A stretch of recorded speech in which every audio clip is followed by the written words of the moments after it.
Bismillahirrahmanirrahim. Assalamualaikum warahmatullahi wabarakatuh. Alhamdulillahi ala ihsani wa syukru lahu ala taufiqihi wa amtinani. Asyhadu an la ilaha illallah wahdahu la syarika lahu ta'ziman li sya'ni wa asyhadu anna Muhammadan abduhu wa rasuluhu da'ila ridwani. Allahumma shalli alaihi wa ala alihi wa ashabihi wa ikhwani. Hadirin hadirat rahmatullah subhanahu wa ta'ala, kita lanjutkan pembahasan kita.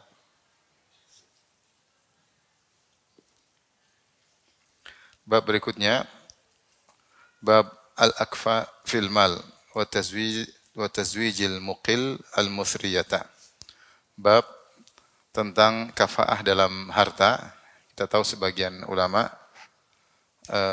mensyaratkan ya bahwasanya dalam pernikahan hendaknya ada keseimbangan dalam ekonomi antara calon lelaki maupun calon wanita, dan sebagian ulama tidak mempersyaratkan sebagaimana sudah kita singgung yang lalu, dan bahwasanya yang menjadi patokan adalah kafaah dalam agama. Itu kalau agamanya sama-sama baik, maka itu yang lebih utama, Kemudian Imam Bukhari berkata wa tazwijil muqil al-musriyah, dan menikahkan lelaki yang miskin dengan wanita yang kaya. Artinya ini boleh saja ya, boleh menikahkan lelaki yang miskin dengan wanita yang kaya. Intinya yang paling utama adalah kafaah dalam agama. Tetapi ketika ada faktor lain yang harus membuat kita memperhatikan juga masalah ekonomi, maka hal itu tidak mengapa, tapi bukan itu yang menjadi utama. Karena bisa jadi seorang ketika menikahkan seorang wanita yang hidup biasanya kaya raya, kemudian dengan lelaki yang miskin meskipun bertakwa, bisa jadi lelaki tersebut tidak mampu untuk menjalani kebiasaan sang wanita, dan ini mempengaruhi dalam keharmonisan rumah tangga. Ya. Tapi jika wanita tersebut meskipun kaya raya, tetapi dia siap menerima lelaki yang miskin bertakwa kepada Allah Subhanahu wa taala, dan dia bisa meninggalkan kebiasaan pola hidupnya dengan menjadi pola hidup sederhana, maka tidak ada larangan sama sekali untuk terjadi pernikahan. Ya, karena pernikahan yang penting adalah sama-sama bertakwa. Adapun kalau salah satu dari dua belah pihak tidak bertakwa, maka jangan dinikahkan. Apakah lelakinya tidak bertakwa atau wanitanya tidak bertakwa. Karena pernikahan yang tidak dibangun di atas ketakwaan, maka hanyalah mendatangkan keburukan. Oleh karenanya Rasulullah SAW sebagaimana telah lalu mengatakan, tungkahul mar'ah li arba', wanita dinikahi karena 4 perkara. Ya. Li jamaliha, karena kecantikannya, limaliha, karena hartanya. Itu boleh, seorang lelaki miskin ingin nikah dengan lelaki kaya boleh, lelaki miskin dengan wanita kaya boleh karena hartanya.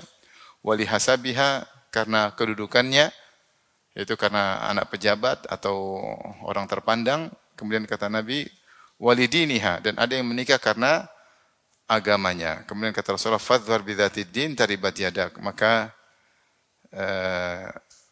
menanglah engkau dengan mendapatkan wanita karena agamanya. Jika tidak, maka kau akan merugi. Tapi intinya menikah yang paling utama adalah melihat kepada ketakwaan. Adapun sisanya itu faktor yang lain, dilihat maslahat dan mudarat. Ya, misalnya kita punya putri, kita tahu dia solehah, meskipun kita orang kaya, dan kita tahu dia biasa hidup sederhana, biasa pergi kemana-mana juga.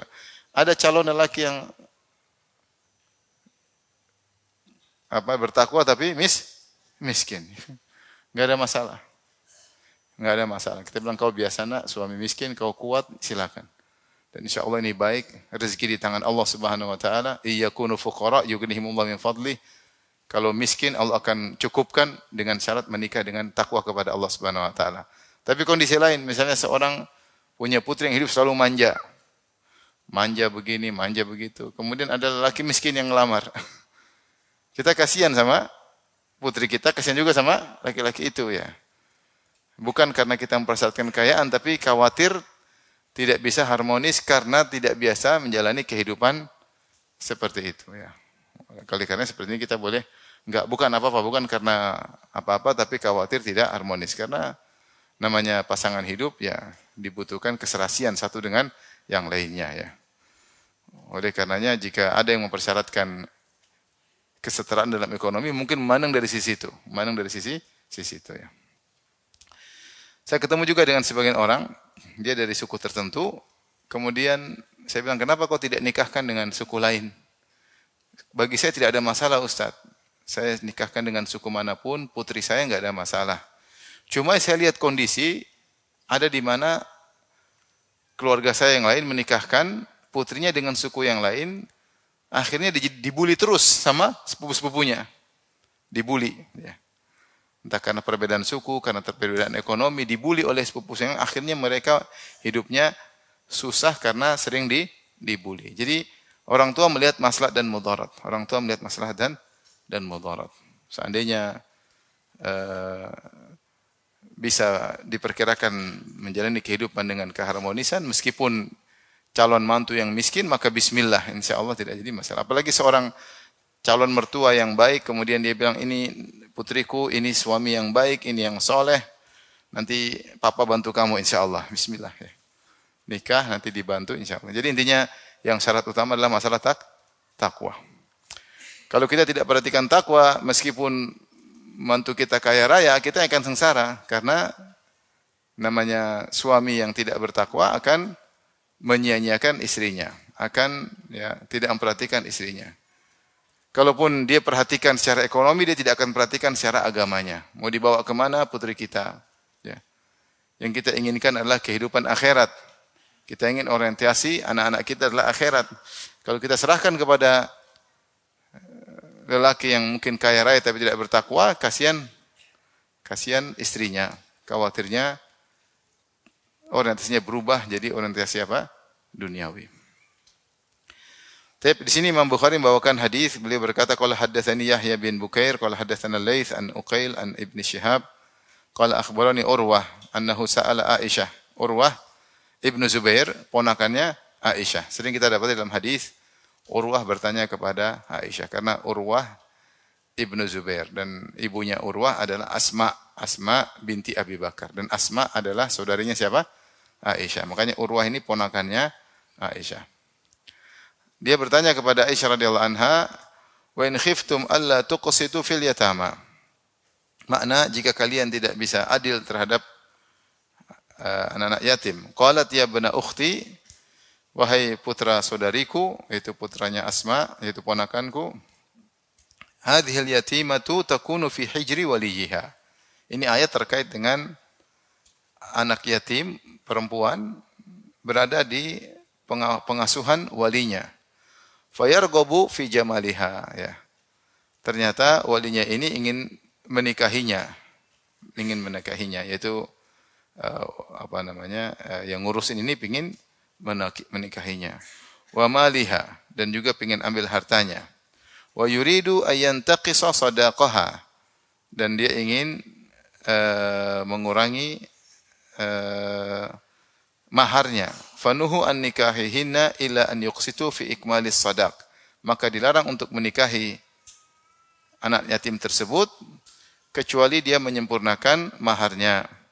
Wa umiru binikahi man siwahuna, dan disuruh kalau begitu menikah aja dengan wanita yang lain.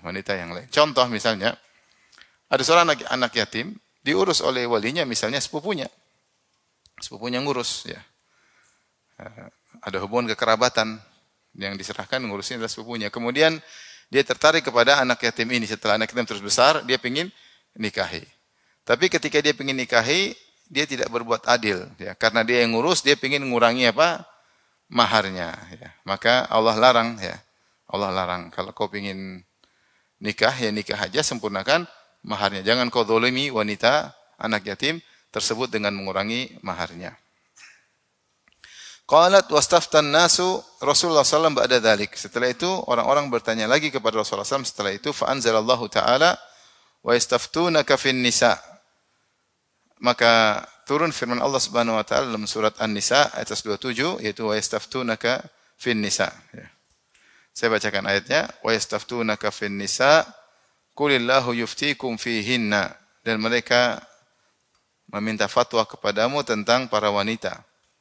Katakanlah Allah akan beri fatwa kepada kalian tentang para wanita. Wa ma yutla alaikum fil kitabi fi yataman nisa illati la tu'tunahunna ma kutiba lahun.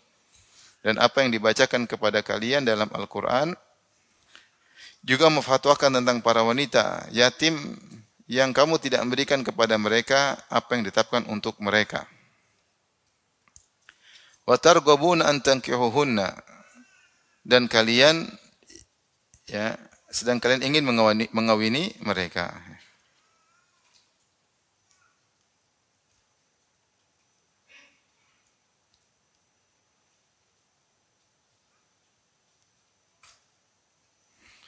Taib, ini dalam surat An-Nisa ayat 127. Fa anzalallahu lahum, maka Allah turunkan terhadap mereka annal yatima idza kana dzata jamalin, bahwasanya anak perempuan yatim jika cantik, wa malin, dan juga punya harta, ragibu fi nikahiha wa nasabiha fi ikmali as-sadaq, ya. Wa idza kanat marghubatan anha fi qillatil mal wal jamal tarakuha. Kalau ternyata anak yatim ini kaya, cantik, maka pingin dinikahi, ya. Pingin dinikahi tetapi ingin dikurangi maharnya. Tapi sebaliknya kalau tidak tertarik karena wanita ini mungkin tidak cantik atau hartanya kurang, tarakuha. Ya, kemudian ditinggalkan wanita tersebut, wa akhadhu ghairaha minan nisa, kemudian dia nikah dengan wanita yang lain. Qalat fakama yatrukunaha hina yarghabuna anha falaysa lahum an yankihuhuna idza raghibu fiha. Oleh karenanya kata Aisyah, Allah menjelaskan sebagaimana ketika mereka tidak tertarik dengan wanita ini, anak yatim tersebut, mereka tinggalkan wanita tersebut untuk menikah dengan yang lain, kemudian hartanya diberikan secara sempurna, maharnya diambil secara sempurna, maka demikian pula kalau ingin menikahinya, maka harusnya juga demikian sempurnakan maharnya, ya. Falaysa lahum an yankihuha idza raghibu fiha illa an yuqsitu laha wa yu'tuha haqqaha al-aufa minas sadaq. Maka tetap saja kalau ingin menikahi wanita yang seperti ini, maka tetap berikan maharnya sempurna. Ini isyarat bahwasanya tidak boleh menzalimi wanita, apalagi wanita yatim seperti itu, tidak ada yang ngurus, ayahnya sudah meninggal. Ketika yang mengurus misalnya sepupunya atau kerabat jauhnya yang bisa menikahi wanita yatim tersebut, maka kalau dia ingin nikahi, harus dia sempurnakan maharnya. Jangan dia zalimi. Jangan dibilang mentang-mentang dia sudah ngurusin maka maharnya dikurangi, ya. Seperti itu, atau dia manfaatkan harta wanita tersebut, ya. Misalnya wanita tersebut wanita yang kaya, anak yatim tersebut meninggalkan harta yang kaya, maka dia lelaki ini miskin ngurusin harta anak yatim tersebut, maka dia makan dari harta anak yatim tersebut karena dia miskin. Kemudian ada orang yang melamar wanita tadi, dia tolak-tolak, nanti aja, sehingga dia makan terus dari hasil harta anak yatim tersebut. Ini juga tidak boleh, karena ini bentuk menzalimi wanita yatim tersebut. Intinya, Syekh bin Baz ketika mengomentari hadis ini, beliau berkata, hadza huwal wajib liman nakahal yatima. Inilah yang wajib bagi orang yang menikahi anak yatim atau wanita yatimah, an yu'tiyaha haqqa amsalihha. Maka dia harus memberikan mahar sebagaimana yang semisal wanita tersebut minas sadaq, wala yuzlimuha, dan jangan dizalimi dengan dikurangi maharnya. Tapi kita lanjutkan bab ma yuttaqa min syu'mil mar'ah. Bab tentang dijauhinya wanita yang membuat sial, ya. Syu'um artinya sial atau keburukan. Bahwasanya sebagian wanita bisa mendatangkan kesialan, mendatangkan keburukan. Wanita seperti ini maka boleh ditinggalkan, boleh dihindari, ya. Wa qaulihi ta'ala, kemudian Imam Bukhari membawakan firman Allah, inna min azwajikum wa auladikum aduwwal lakum. Sungguhnya di antara istri kalian dan anak kalian ada yang menjadi musuh bagi kalian. Ada yang menjadi musuh bagi kalian. Itu ada wanita yang menjadi musuh. Musuh maksudnya menghalangi kalian dari beragama. Menghalangi kalian dari beragama. Menghalangi kalian untuk dekat kepada Allah Subhanahu wa taala. Membuat kalian terjerumus dalam dunia, membuat kalian terjerumus dalam kemaksiatan. Ya, ada anak-anak pun demikian, ya. Sebagaimana Allah isyaratkan dalam surat Al-Kahfi, ya, ketika Nabi Khadir membunuh anak kecil, kemudian ditegur oleh Nabi Musa alaihissalam, kenapa kau bunuh anak kecil tersebut? Maka Nabi Khadir cerita, wa ammal gulamu fakana abawahu mu'minaini fakhashina ayyurhiqahuma tughyanan wa kufra. Ya, adapun anak itu Allah perintahkan untuk dibunuh. Kenapa? Fakhashina ayyurhiqahuma. Kedua orang tuanya adalah kedua orang tua yang mukmin, yang saleh dan salehah, tapi sangat sayang kepada anak ini. Fakhashina ayyurhiqahuma tughyanan wa kufra. Dan kami khawatir anak ini menjerumuskan kedua orang tuanya dalam perbuatan maksiat atau kekufuran. Maka anak ini meninggal supaya diganti dengan anak yang lain. Fa aradna ayyubdilahuma rabbuhuma khairam minhu zakata wa aqraba ruhma. Maka kami ingin anak ini diganti dengan anak yang lain yang lebih saleh dan lebih sayang kepada kedua orang tuanya. Ini dalil bahwasanya anak bisa menjerumuskan orang tua dalam kemaksiatan. Demikian juga Allah berfirman, ya ayyuhalladzina amanu la tulhikum amwalukum wala auladukum an dzikrillah. Wahai orang-orang yang beriman, janganlah anak-anak kalian dan harta kalian membuat kalian lalai dari mengingat Allah. Orang sudah sangat sayang sama anaknya bisa lupa. Demikian juga istri. Inna min azwajikum wa auladikum aduwwan lakum fahdharuhum. Sungguhnya di antara istri kalian ada yang menjadi musuh kalian, maka waspadalah. Hati-hati, waspadalah. Kalau kalian tetap bertahan bersama dia, waspada. Jangan sampai kalian terbawa, ya. Jangan sampai goyang. Bahwa lelaki punya qawamah, dia yang punya kendali dalam rumah tangga. Jangan-jangan gara-gara istrinya mau ini, mau itu, mau ini, akhirnya dia terbawa. Dia terbawa. Kalau dia tetap pertahankan rumah tangganya, dia harus memegang kendali. Dia bertahan. Jangan sampai dia terbawa dalam keinginan istrinya yang ternyata musuh baginya. Ya, bukan musuh bawa pedang, bukan ya. Tapi musuh yang buat dia jauh dari Allah Subhanahu Wa Taala. Musuh yang buat menghalangi dia untuk berbuat baik kepada orang lain. Seperti sebagian istri, kalau suaminya ingin berbakti kepada orang tuanya, ingin memberikan hadiah, istrinya larang-larang, jangan Bi, jangan. Ya. Ibu enggak, saya mau belikan mobil buat ibu, jangan Bi, enggak usah belikan ibu mobil, belikan motor aja, enggak usah. Ibu enggak perlu mobil, akhirnya dikit. Ini berbaik dilarang-larang terus. Mau ajak ibu umroh, ibu sudah tua, enggak usah umroh, itu aja jalan-jalan aja ke Puncak Bogor, lihat hewan-hewan di mana taman safari. Ibu sudah senang. Jadi semua kegiatan dia ingin buat baik dihalangi. Ini namanya wanita musuh. Wanita musuh. Setiap mau sholat malam ditarik, jangan sholat malam. Jadi musuh dalam selimut. Jadi dia sholat malam enggak jadi sholat malam terus. Ini musuh menghalangi seorang dari bertakwa kepada Allah. Tentunya seorang suami yang baik bukan juga sibuk ibadah lupa sama istrinya, enggak. Masing-masing ada porsinya. Sebagaimana Salman Al-Farisi menegur Abu Darda yang berlebihan ibadah sehingga lupa dengan hak istri. Kita tidak demikian, tetap hak istri dilaksanakan, tetapi jangan sampai kebablasan sehingga membuat seorang jauh dari Allah. Istri yang seperti ini adalah musuh, kata Allah Subhanahu wa Ta'ala. Hati-hati. Rasulullah Allah bilang ada, berarti ada. Tidak semua. Ada yang istri Masya Allah mendukung ya suaminya untuk berbakti, mendukung suaminya untuk berjihad, mendukung suaminya untuk berdakwah, mendukung suaminya untuk sholat malam, yang bangunkan suaminya sholat malam, yang bangunkan suaminya untuk pergi ke masjid, yang motivasi suaminya untuk baca Quran, yang menegur suaminya kalau lagi jelalatan, yang menegur suaminya kalau nonton film Korea ditegur. Nah, ini istri soleha, teman dekat, menghalangi seorang laki dari maksiat. Jadi ada wanita yang begini, ada yang begitu. Nah, Allah mengatakan, sungguhnya di antara istri kalian ada yang seperti itu modelnya. Musuh bagi kalian, menghalangi dari jalan Allah Subhanahu wa Ta'ala. Wanita seperti ini bikin sial. Bikin apa? Sial. Kalau antum mampu bertahan, bertahan. Kalau enggak, pisah. Ya. Karena lama-lama antum akan terjatuh dalam maksiat, bisa terjerumus dalam neraka Jahannam. Ya. Betapa banyak suami yang akhirnya rusak gara-gara istrinya. Saking cinta sama istrinya, lupa sama orang tuanya. Saking cinta sama istrinya, ribut sama kakak adiknya. Istrinya dibela mulu. Ribut sama kakaknya, ribut sama adiknya. Ribut sama tetangga, ribut sama ayah ibunya. Demi membela apa? Istrinya. Tertutup matanya. Imam Bukhari membawakan hadis, qala haddatsana Ismail, qala haddatsani Malik an Ibnu Syihab an Hamzah wa Salim ibni Abdullah bin Umar an Abdullah bin Umar radhiyallahu anhuma anna Rasulullah sallallahu alaihi wasallam qala asy-syu'mu fil mar'ati wad-dari wal faras. Bahwasanya kesialan pada wanita, pada rumah dan pada kuda.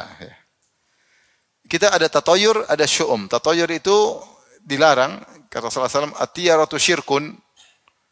Atiyaratu syirkun, yaitu tatoyur seperti sering kita sebutkan. Orang Arab dahulu kalau ingin melakukan suatu perjalanan, mereka mendatangi seekor burung. Kemudian mereka usir. Kalau burungnya terbang ke kanan, mereka lanjutkan kegiatan. Kalau burungnya terbang ke kiri, mereka enggak jadi melakukan aktivitas. Jadi yang menentukan nasib mereka adalah burung. Sehingga disebut dengan tatoyur. Kalau mereka melihat ada burung hantu datang, wah akan ada yang meninggal. Apalagi burung hantunya dua, berarti akan ada dua yang meninggal. Ini mengkaitkan burung hantu dengan apa? Kematian. Misalnya lagi jualan, tahu-tahu yang pembeli pertama adalah orang yang buta. Kata mereka ini pembeli pertama orang buta berarti sial. Mending hari ini saya enggak usah jualan, tutup toko. Atau menganggap sial seperti hari. Kalau kerja hari pertama hari Sabtu berarti apa? Sial. Nah, ini semua adalah namanya tatoyur. Atau kalau orang habis keluar mandi terus handuknya dililit seperti ini bahaya. Apalagi perempuan keluar dari kamar mandi, handuknya dililit di rambutnya bahaya. Kenapa? Nanti anaknya sungsang, apa? Banyak macam-macam. Perempuan tidak boleh juga potong. Macam-macam lah ini di tanah air kita banyak. Ini namanya tatoyur. Ini enggak ada hubungan dengan masa depan. Menganggap angka 13 angka apa? Sial. Ini secara logis enggak ada. Ini perbuatan kebodohan, ya. Apalagi mengundi nasib keluar. Iya, tidak. Iya, tidak. Nah, ini juga atau nunggu tokek. Tokek jalan. Tokek enggak. Tokek jalan. Jalan enggak ini? Tunggu satu lagi.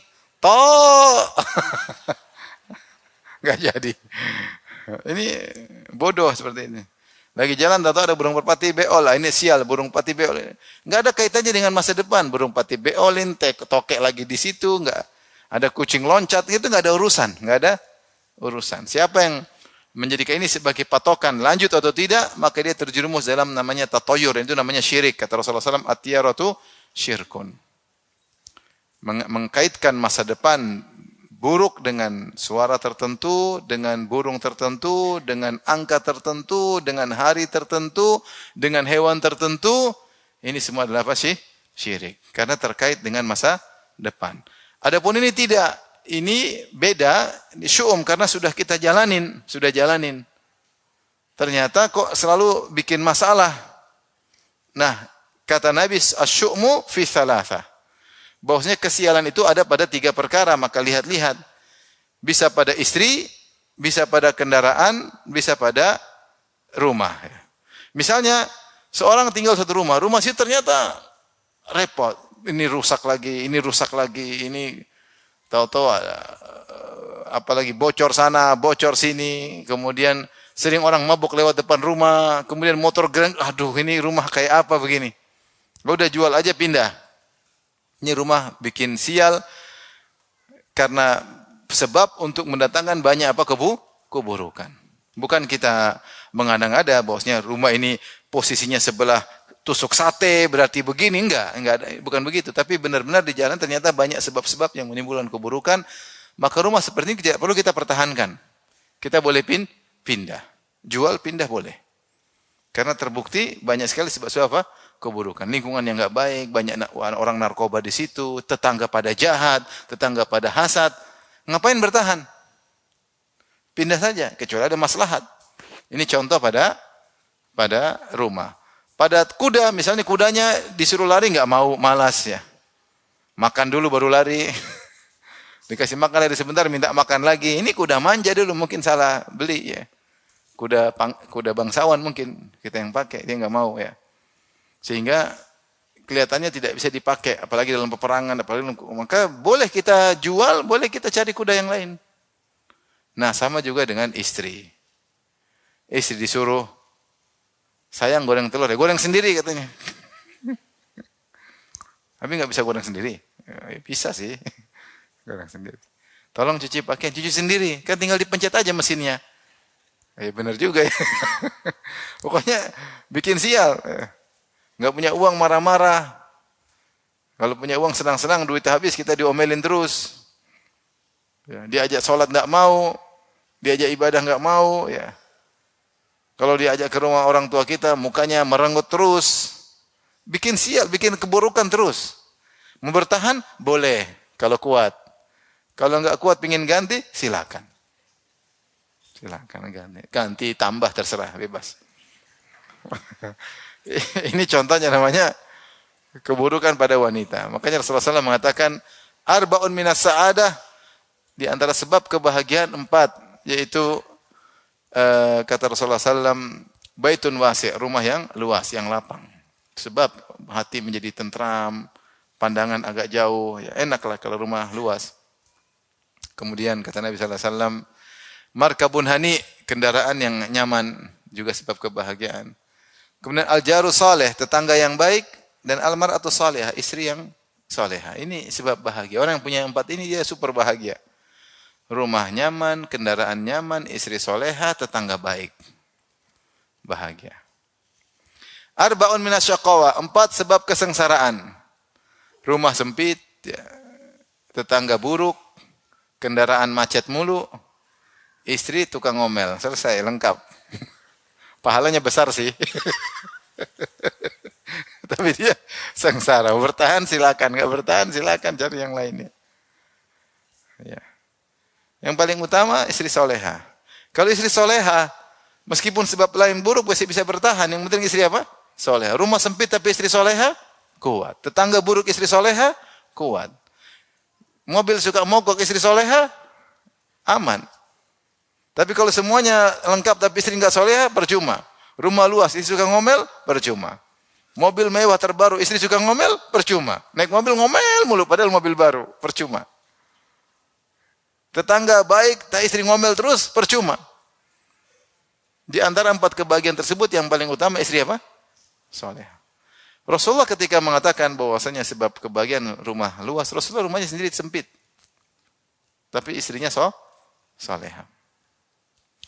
Oleh karenanya, ketika Rasulullah mengatakan, syu'mu fil mar'ah, kesialan pada wanita, pada rumah, pada kendaraan, maka seorang boleh mengganti, boleh bertahan boleh, tapi bakalan berulang lagi, terulang lagi, karena perangnya enggak mudah untuk dirubah. Benar atau tidak? Antum mendapati seorang ternyata nikah sama seorang wanita pelit, menjadikan dia dermawan susah, akan pelit terus. Antum menikah dengan seorang ternyata royal, boros, mau jadikan dia pelit, enggak bisa. Dia boros terus dikit duit, beli ini, hidup royal, hidup mewah, habis duit.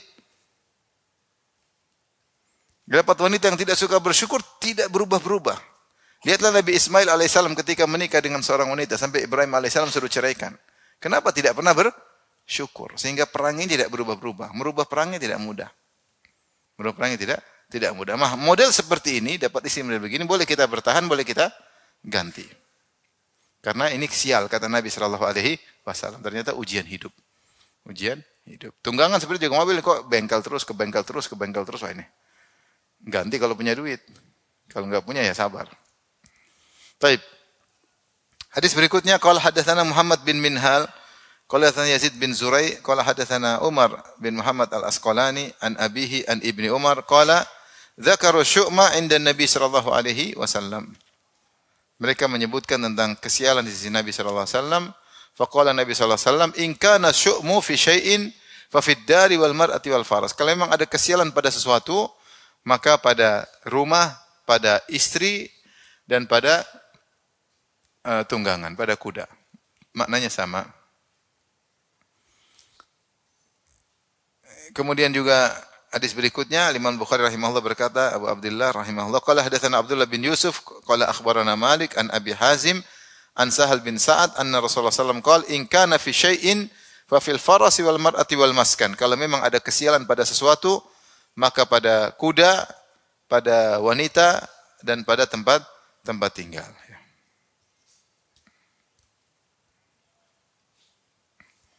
Subhanallah, sebagian orang tinggal satu kompleks, dia susah, enggak enak, enggak nyaman. Pindah kompleks lain, nyaman, berkah, ibadah enak, anak-anak juga tumbuh sehat, kehidupan keseharian nyaman. Nah, itu contoh.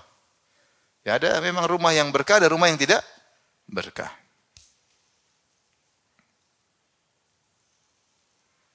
Seorang menikah dengan wanita tidak dilihat dari yang tersebut kecuali keburukan. Tidak ada kebaikan wanita tersebut. Boleh dicerai? Boleh. Bertahan? Silakan, tapi setengah mati. Dan bakalan muncul musibah-musibah yang lain. Ini baru mukaddimah, baru permulaan. Apakah bisa berubah? Bisa, tapi berat. Perangai susah untuk berubah. Tidak mudah. Bisa berubah? Bisa, tapi susah. Tidak gampang. Maka apakah boleh dicerai? Boleh. Taib,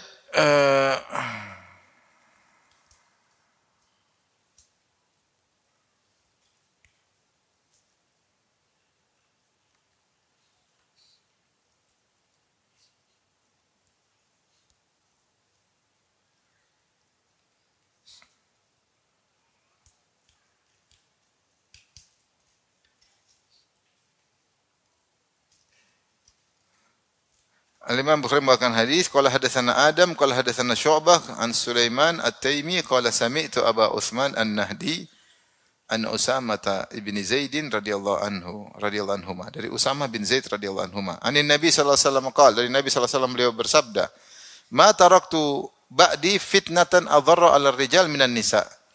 Aku tidak pernah meninggalkan fitnah paling berbahaya bagi lelaki seperti fitnah wanita setelah sepeninggalku, ya. Di sini Rasulullah menyebutkan fitnah banyak. Kita tahu ada fitnah terkait dengan harta, terkait dengan wanita, terkait dengan jabatan, terkait dengan dunia secara umum. Fitnah banyak, ya. Terkait dengan kabar-kabar dan berita-berita, terkait dengan kekuasaan. Fitnah banyak. Kita diliputi dengan berbagai macam fitnah. Tetapi yang paling bahaya bagi lelaki adalah fitnah wanita.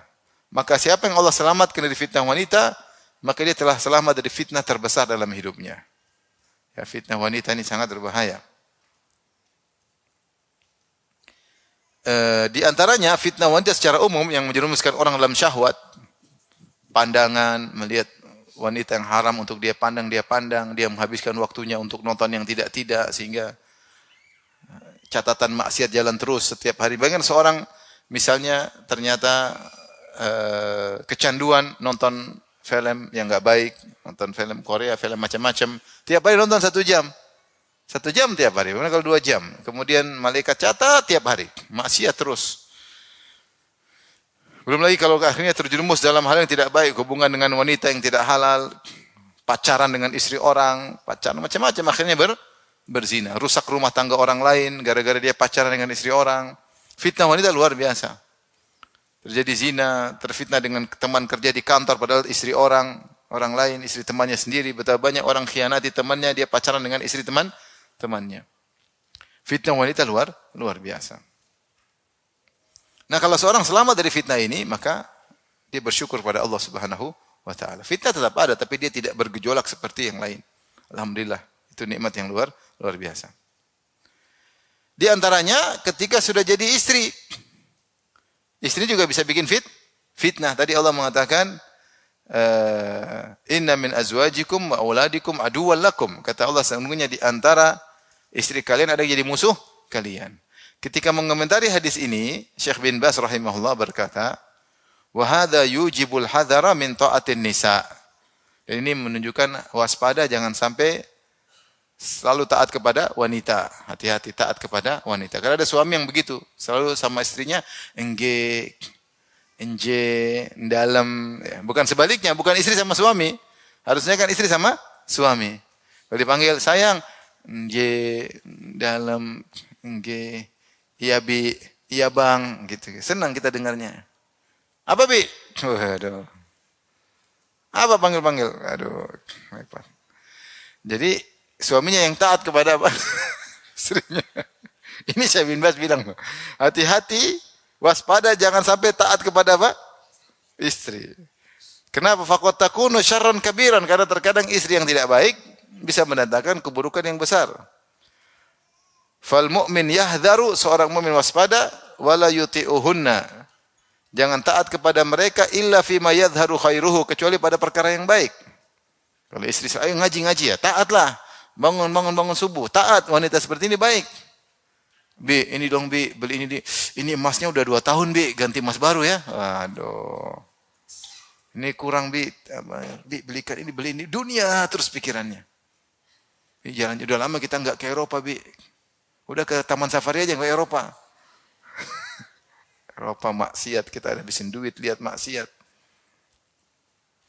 Udah lama nggak ke sini. Habis duit. Ini kalau punya duit, nggak punya duit, setengah mati. Yang harusnya bisa kita gunakan untuk sedekah sana, sedekah sini, bantu orang tua, bantu kakak, bantu adik, habis yang tidak ada manfaatnya. Ya. Kalau wanita tersebut soleha, dia perintahkan kebaikan, maka itulah yang kita cari, wanita yang soleha.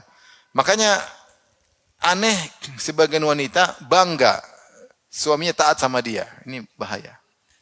Bangga, suami saya telepon pasti dia takut. Waduh. Coba dengar ya. Assalamualaikum. Iya. Dia bangga suaminya taat sama dia. Harusnya istri taat kepada apa? Suami. Jangan sampai kebalik ibu-ibu. Kebahagiaan, saya sering sampaikan kebahagiaan wanita taat kepada suami. Bukan suami taat kepada ibu-ibu. Dan akhirnya ketika suami taat kepada ibu-ibu, terjadilah kerusakan dalam rumah tangga. Kendali dipegang oleh wanita. Akhirnya wanita tersebut mencari sosok yang harusnya dia taatin. Akhirnya suaminya tidak dipandang. Kebaikan suaminya justru membuat dia tidak menghargai apa? Suaminya. Ketika dalam rumah tangga istri tidak menghargai suami, itu tidak bahagia. Kapan ada kebahagiaan jika timbul istri merasa butuh kepada suami, istri menghargai suami, suami merasa mengayomi istri, baru sinkron terjadilah kebahagiaan. Tapi kalau sebaliknya, suami takut sama istri. Semua ATM yang pegang siapa? Istri. Kalau mau minta uang bikin proposal sama istri. Ini sengsara dua-duanya. Jangan pikir saya istri paling bahagia ditakuti oleh suami saya. Istri bikin tidak bahagia. Karena wanita yang bahagia itu dia butuh sosok yang mengayominya. Akhirnya kalau udah begini, akhirnya apa? Dia cari laki-laki lain. Saya pernah ngisi di instansi pemerintah suatu daerah.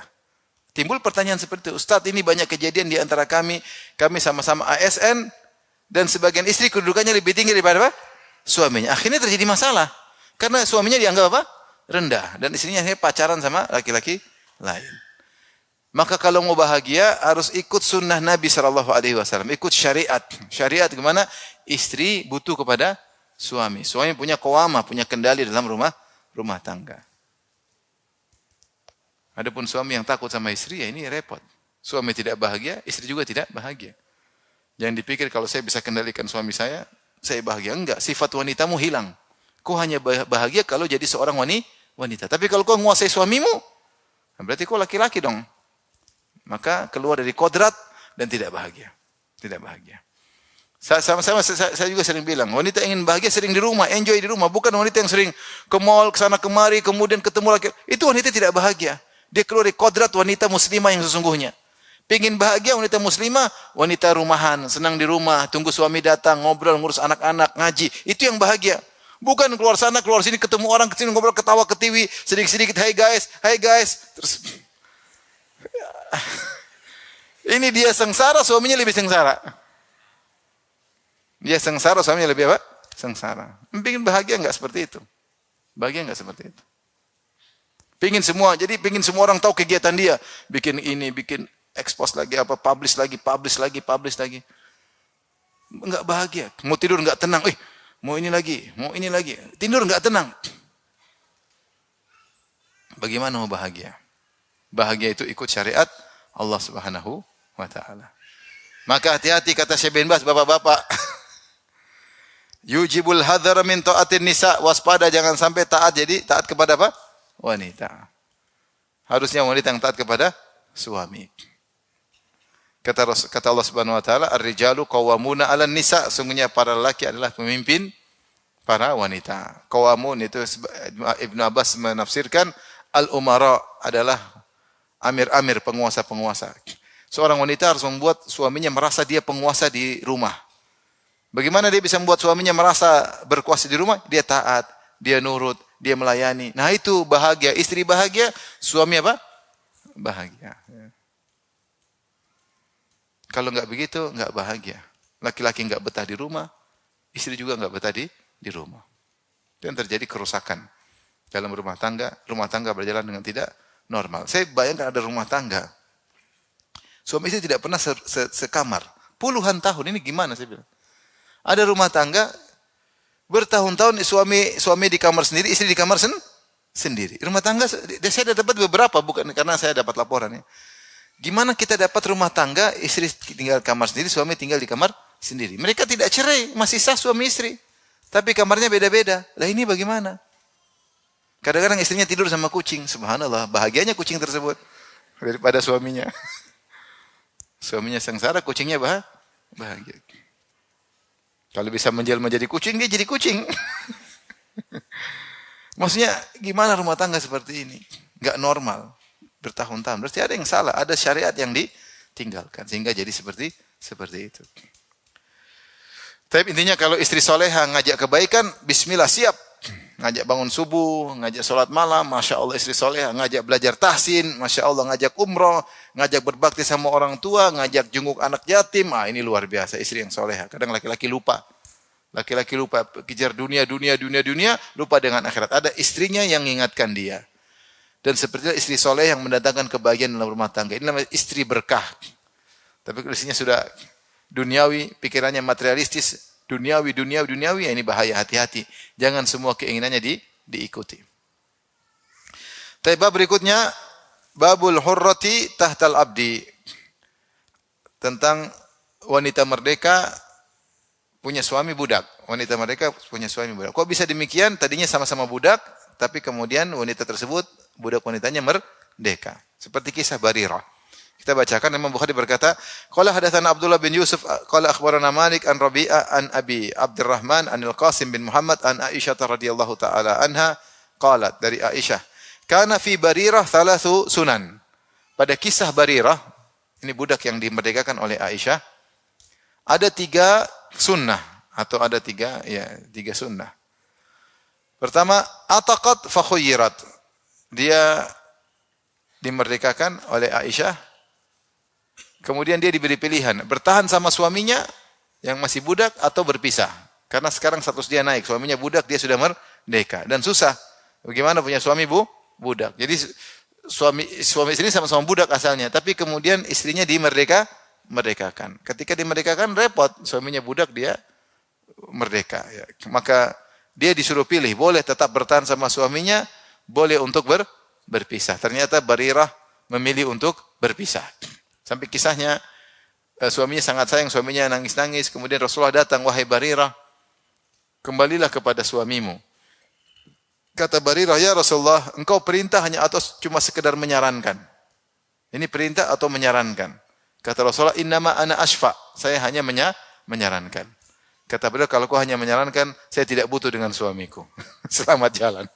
Kalau perintah saya kembali. Maka kata Rasulullah, saya enggak perintah, cuma apa? Nyarankan. Enggak, saya enggak. Karena memang susah kan, begini istri merdeka, suami apa? Budak diperintah oleh orang, susah mau hidup rumah tangga yang benar. Akhirnya pisah. Ini sunnah yang pertama atau suatu syariat yang pertama. Wa qala Rasulullah sallam al-wala liman a'taq. Dan perwalian kepada orang yang memerdekakan. Maksudnya apa? Maksudnya jika budak ini meninggal, kemudian dia tidak punya ahli waris dan dia ternyata punya harta, suatu saat dia punya harta, dia sudah merdeka, dia kerja, dia punya harta, kemudian dia meninggal, harusnya kepada ahli warisnya. Kalau ahli warisnya tidak ada, maka kepada orang yang memerdekakannya. Orang yang memerdekakannya. Maka kata Nabi, al-wala liman a'taq. Perwalian kepada yang memerdekakan. Ya, karena waktu Barirah mau dimerdekakan, tuannya yang pertama mengatakan boleh dia merdeka tapi perwalian kepada kami. Perwalian kepada kami. Artinya kalau Barirah meninggal dia punya harta, kami yang dapat. Maka Rasulullah bilang tidak boleh. Al-wala liman a'taq. Yang berhak mendapatkan perwalian adalah yang memerdekakannya. Kalau seandainya Barirah meninggal dunia dan dia tidak punya ahli waris, maka hartanya diwarisi oleh siapa? Walinya yang memerdekakan dia. Ini aturan yang kedua. Yang ketiga, wadakhala Rasulullah sallam wa burmatun 'alan nar. Rasulullah sallam masuk ke rumah Aisyah dan ketika itu panci sudah ada di atas api sedang menyala, itu masak. Faqurriba ilaihi khubzun wa udmun min udmil bait. Maka setelah itu Rasulullah sallam dihidangkan roti dan juga tadi makanan yang tadi baru dimasak diberikan kepada Nabi sallallahu alaihi wasallam. Udum itu maksudnya kuah, sayur atau daging yang ada kuahnya. Udum itu makanan yang berkuah. Makanan yang berkuah. Apakah sayur ada kuahnya atau kambing ada apa? Kuahnya. Faqala alam aral burmah faqila lahmun tusaddiqu bi ala barirah. Ya. Kata Rasulullah, saya lihat ada burmah. Ada burmah. Jadi burmahnya ternyata belum apa? Belum dihidangkan. Bukankah saya lihat ada burmah, yaitu daging yang sedang dimasak? Jadi Rasulullah datang dikasih roti sama semacam kuah sayuran, tetapi daging tidak dikasih. Maka Rasulullah bilang, bukankah saya lihat ada kambing sedang dimasak? Kenapa tidak dihidangkan? Faqila, maka ada yang jawab, lahmun tusuddiqu bi ala barirah. Ya Rasulullah, itu daging kambing tapi sedekah buat Barirah. Wa anta la ta'kulu sadaqah, sementara engkau tidak makan apa? Harta sedekah. Faqala huwa 'alaiha sadaqah wa lana hadiyah. Kata Nabi, iya itu sedekah buat dia, tapi bagi kita adalah hadiah. Jadi maksudnya kalau sedekah sudah sampai pada tempatnya berubah status. Misalnya zakat boleh enggak untuk orang kaya? Enggak boleh. Zakat untuk orang miskin. Misalnya ada orang miskin si A dapat sedekah, dapat harta zakat. Dia zakat mal. Kemudian dia dapat, kemudian dia beli nasi, dia beli kambing, ada tamunya orang kaya datang, boleh makan enggak? Boleh. Karena orang kaya tersebut tidak boleh menerima zakat, tetapi zakat itu sudah sampai pada tempatnya, maka sekarang sudah berubah status bukan zakat lagi. Maka ketika orang miskin tadi menjamu orang kaya, bukan dia sedang kasih harta zakat. Karena zakatnya sudah berubah jadi harta biasa. Karena sudah sampai pada tempatnya. Faham? Faham tidak? Nah ini maka Rasulullah mengatakan, huwa alaiha sadaqah, benar bagi Barirah sedekah, bagi saya bukan sedekah, hadiah dari Barirah untuk saya. Maka saya boleh makan. Saya boleh makan daging tersebut. Jadi ini 3 syariat yang didapatkan dari peristiwa Barirah, kata Aisyah. Dan ini menunjukkan fikihnya Aisyah bisa menyimpulkan kejadian-kejadian. Ya. Bahwasanya kalau wanita budak merdeka dia boleh milih tetap bertahan sama suaminya masih budak atau pisah. Kemudian yang kedua, kalau ada budak yang merdeka maka walaknya kepada yang memerdekakan. Yang ketiga, bisa berubah status harta sedekah kalau sudah sampai pada tempatnya, maka berubah jadi harta biasa. Kalau diberikan kepada orang lain menjadi harta hadiah. Ya. Inilah 3 sunnah. Kenapa? Karena keluarga Ahlul Bait tidak boleh makan sedekah. Ya. Dalam hadis, akhadha al-Hasan bin Ali tamratan min tamrati sadaqah. Hasan bin Ali makan dari korma zakat. Faja'alaha fihi, kemudian taruh di mulut. Faqala Rasulullah SAW, kih, irmi biha. Buang. Amma alimta anna la na'kul sadaqah, tidak kau tahu bahwasanya kita tidak makan sedekah? Itu zakat. Ya, suruh buang. Makanya Salman Al-Farisi ketika datang menemui Nabi, dia cek. Karena para pendeta sudah kasih tahu, Nabi terakhir tidak makan apa? Sedekah. Akhirnya Salman datang, Salman bilang, ya Rasulullah, ini sedekah buat kau dan sedekah. Ini sedekah, harta sedekah atau makanan sedekah. Ternyata Nabi panggil para sahabat, Nabi suruh sahabat makan dan ini tidak makan. Akhirnya Salman bilang, ini ciri pertama. Kemudian Salman besok lagi bawa makanan, kata Salman, ya Rasulullah ini hadiah. Ketika dibilang hadiah, Rasulullah makan bersama para sahabat. Berarti ini memang Nabi yang disebutkan oleh para pendeta. Kemudian ciri berikutnya, bahwasanya di belakangnya ada tanda kenabian. Di antara 2 pundak ada semacam tai lalat atau daging tumbuh yang ada rambut-rambutnya. Tanda kenabian. Sementara Nabi pakai rida. Salman ke belakang pengen lihat. Nabi sadar, Salman penasaran, kepo. Maka Rasulullah pun buka ridanya supaya Salman melihat. Maka Salman tahu inilah Nabi yang dia cari-cari. Ya. Karena Salman radhiyallahu anhu kepo dalam kebaikan. Kepo dalam apa? Kebaikan. Taib, kita lanjutkan. Babun la yatazawwaju aktsara min 4. Tidak boleh menikah lebih dari 4 wanita. 1 aja setengah mati mau 4. Apalagi lebih dari 4 ya. Liqaulihi ta'ala, sebagian firman Allah, mathna wa thulatha wa ruba'. Ya. Fankihu, ya dalam surat An-Nisa, fankihu ma tabalakum minan nisa'i mathna wa thulatha wa ruba'. Ya. Nikahilah wanita 2 atau 3 atau 4. Ya. Fa in khiftum alla ta'dilu fawahidatan aw ma malakat aymanukum. Kalau kalian tidak mampu untuk adil, 4 istri, 1 saja. Kata Allah Subhanahu wa taala. Atau nikahi atau bergauli para budak. 1 aja kalau tidak adil. Wa qala Ali bin Husain radhiyallahu anhu, yakni masna aw thalatha aw ruba. Maksudnya nikahilah 2 dan 3 dan 4, maksudnya wa di situ maknanya au. Itu 2 atau 3 atau 4. Wa qauluhu jalla dzikruhu, sebagaimana dalam firman Allah dalam surat Fatir, uli ajnihatin mathna wa thulatha wa ruba'. Alhamdulillah fatiris samawati wal ard, ja'ilal malaikati rusulan uli ajnihatin mathna wa thulatha wa ruba'. Segala puji bagi Allah yang telah menciptakan langit dan bumi dan menciptakan malaikat dan menjadikan malaikat memiliki sayap-sayap. Mathna 2, wa thulath atau 3, wa ruba atau 4. Wa di sini maknanya bukan dan tapi atau, sama seperti dalam ayat yang tadi. 2 atau 3, 4. Itu ada malaikat yang sayapnya 2. Ada malaikat yang sayapnya 3, ada yang malaikat yang sayapnya berapa? 4.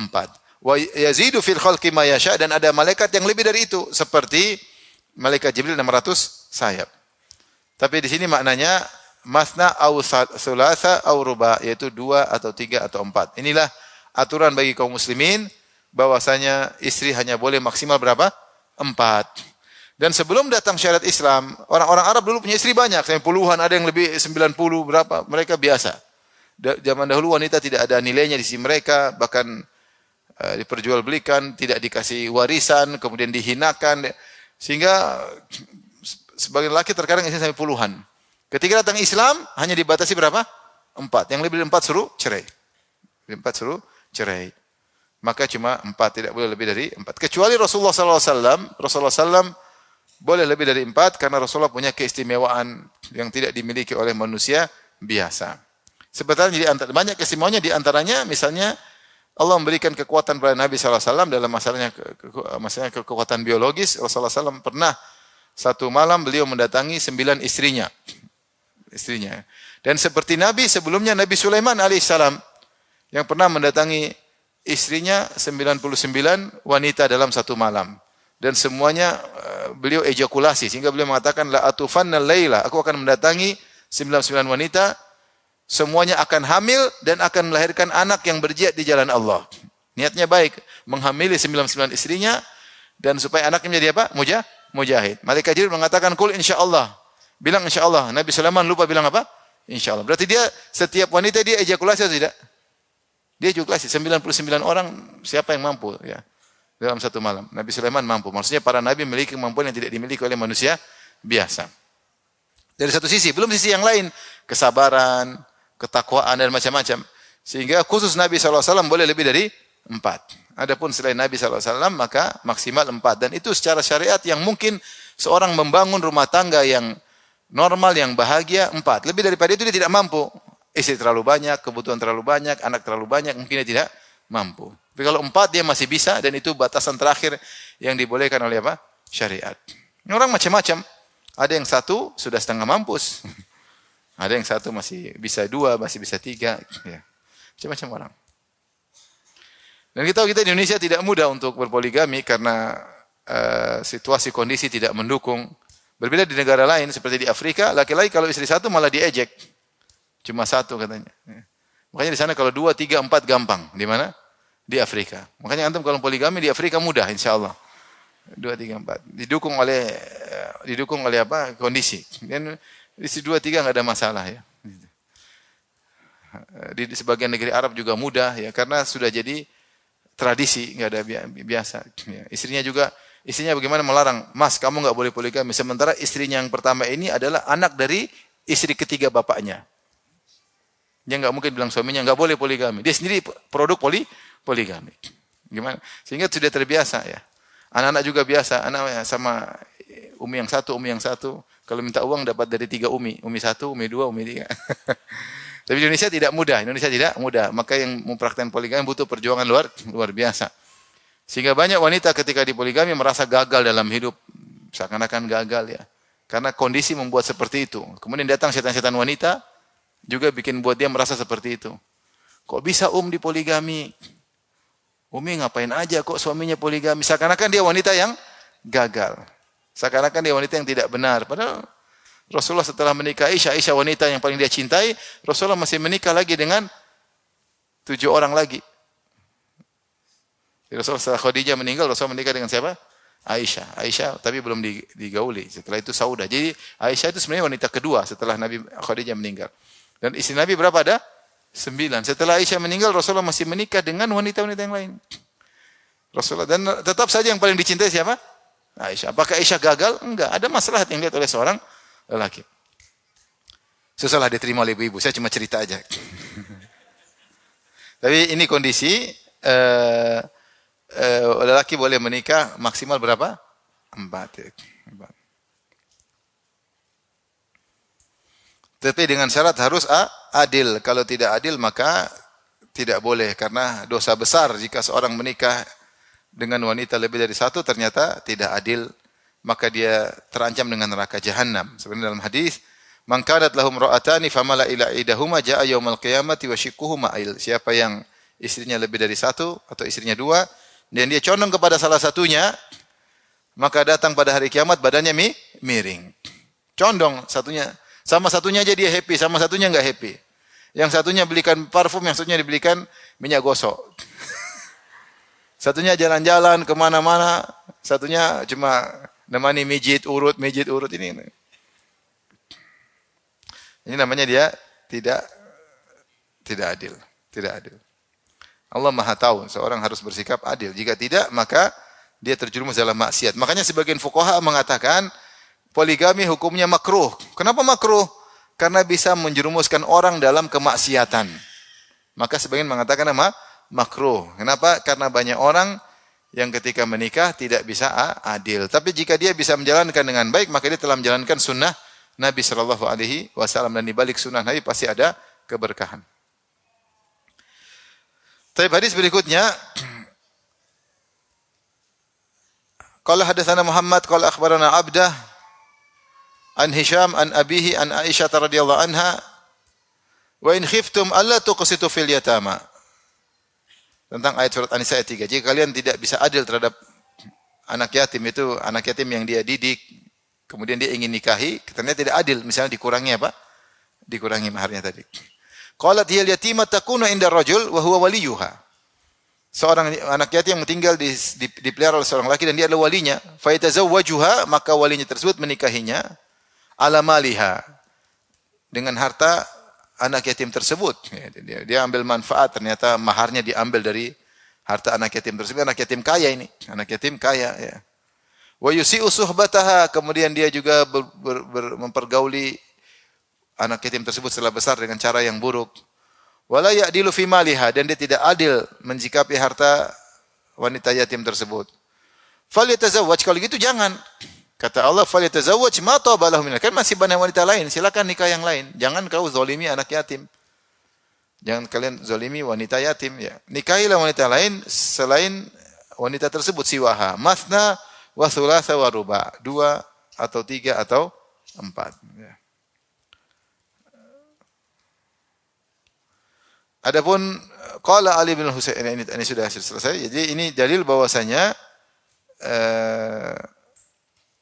laki-laki maksimal hanya boleh menikah dengan 4 wanita. Lebih dari itu maka tidak boleh. Tapi dengan persyaratan ketat, harus mengetahui fikih, melaksanakan keadilan, tidak boleh menzalimi satu dengan yang lainnya ya. Jika dia tidak mampu, maka jangan melakukannya. Jika dia tidak, kira-kira dia kayaknya enggak mampu. Ya. Misalnya dia mau nikah nih. Istri pertama sudah, menikah kedua. Gimana, mampu enggak? Enggak. Nanti saya taruh di garasi yang kedua. Ada kejadian masalahnya. Saya cerita begini, ada apa? Kejadian. Kalau kamu tahu bakalan taruh istri di garasi, ya jangan nikah. Berarti kamu enggak mampu. Taruh istri di garasi gimana? Yang istri kedua, enggak apa-apa Mas, enggak apa, saya siap di garasi. Setelah itu kemudian cemburu, setelah itu ribut, ya enggaklah. Berarti kita belum siap. Kalau belum siap jangan. Istri pertama saja harus siap. Kalau tidak siap maka suruh puasa, apalagi istri kedua, istri ketiga, istri keempat ya. Harus siap finansial dan siap juga mental ya. Meskipun subhanallah kita menemukan banyak hal-hal dalam kehidupan ini ya. Saya ketemu ada kawan umur kalau nggak salah 34, anaknya 23. Umurnya saya lupa 35, 34. Anak berapa? 23. Allahu Akbar. Orang Indonesia. Ada orang seperti itu ya. Dan ya itu keajaiban dunia. Guinness Book of Records. Ada teman orang Arab dia gitu, anaknya banyak. Saya tanya, anakmu berapa? Sekarang apa bulan depan? Wih, kenapa? Kalau bulan depan semua tiga-tiganya melahirkan. Masya Allah. Tiga-tiganya melahirkan. Ketemu orang juga mana-mana. Ustaz, saya hafal namanya, cuma saya nggak tahu urutannya, saya lupa katanya. Saking banyak apa anaknya. Jadi, ada yang happy-happy aja. Ada yang poligami sengsara. Sebagaimana istri satu. Ada yang istri satu happy-happy, ada juga yang sengsara. Rizki macam-macam, orang beda-beda. Tidak usah perpanjang, sudah cukup sampai di sini. InsyaAllah kita lanjutkan kesempatan yang lain. Tapi demikian saja. Wabillahi taufiq hidayah. Assalamualaikum warahmatullahi wabarakatuh.